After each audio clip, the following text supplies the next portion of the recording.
Hoje, nesse Bahia Meio Dia especial, direto aqui de Jequié, aniversário da cidade, 126 anos de emancipação política, a gente falando sobre Jequié e trazendo para você também as notícias de toda a região.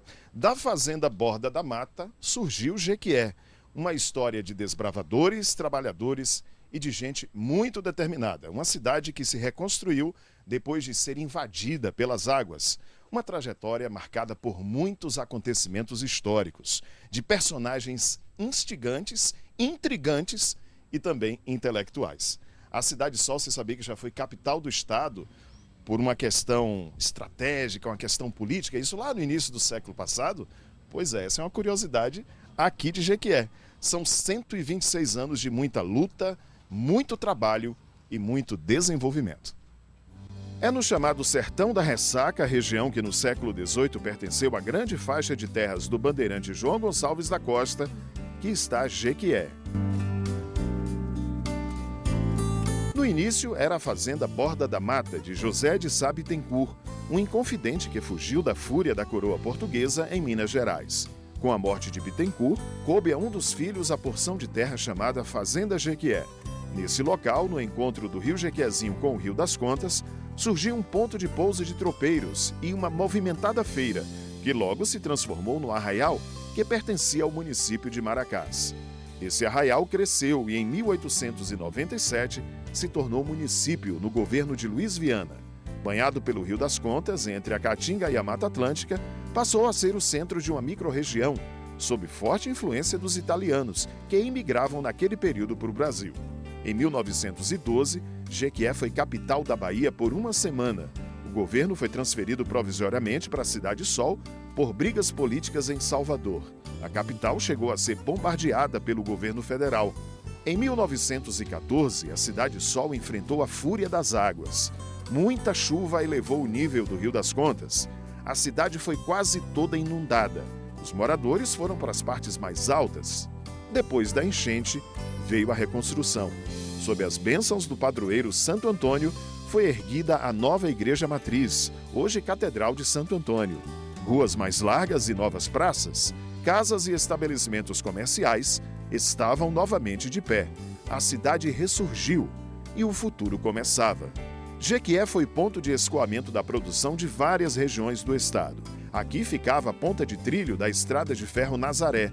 Os produtos eram levados pelo trem para o embarque no Porto de Salvador.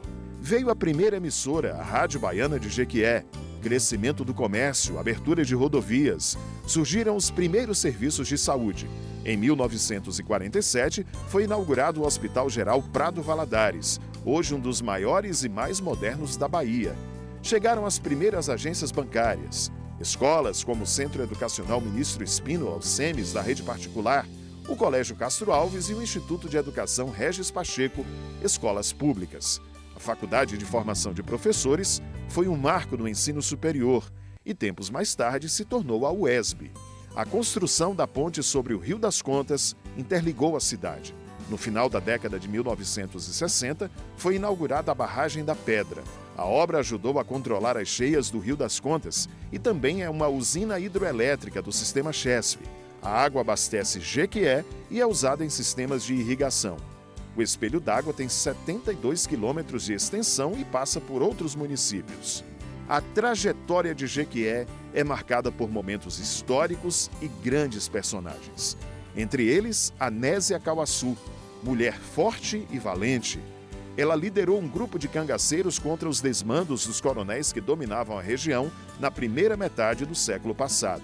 Antes de Maria Bonita ser a mulher de Lampião, Anésia Cauaçu já demonstrava sua bravura em Jequié. Inquieto, de sorriso largo, provocador, genial, o Ali Salomão foi escritor, compositor, ator, diretor, dramaturgo, agitador cultural. Participou do movimento Tropicália. Dizia que Jequié estava tatuada em sua alma. Não é fácil viver entre os insanos. Erra quem presumir que sabe tudo, se o atalho não soube dos seus danos. Jequié de ontem e seus momentos de dificuldade e superação. Jequié de hoje, cidade pujante, e com vocação para o crescimento. A produção agropecuária é uma força na economia. O município está situado numa área de abundância de água, entre a Mata e a Caatinga, e é cortado por duas BRs importantes, a 116 e a 330. Possui um centro de distribuição de produtos derivados do petróleo, Poliduto. Abriga um distrito industrial com dezenas de empresas que produzem mercadorias e alimentos comercializados em várias partes do país. Jequié, forte na indústria. Comércio diversificado no centro da cidade e nos bairros. Jequié forte no setor de serviços, saúde, cultura, educação, turismo. Jequié de belas paisagens e cachoeiras. O Lago da Barragem da Pedra encanta pela beleza. A Catedral de Santo Antônio, em estilo gótico, é cartão postal obrigatório. Jequié é terra de muito calor, daí o seu carinhoso apelido de Cidade Sol. As temperaturas no verão chegam a 40 graus. Jequié é de povo caloroso e acolhedor. São quase 159 mil habitantes na cidade e na zona rural. E tem mais gente chegando. O município cresce, se desenvolve. Parabéns, Jequié, pelos 126 anos de emancipação política e como deseja o hino da Cidade Sol. Que o teu futuro envolva em glórias mil, para que, invejando a tua sorte, me abisme das grandezas do Brasil.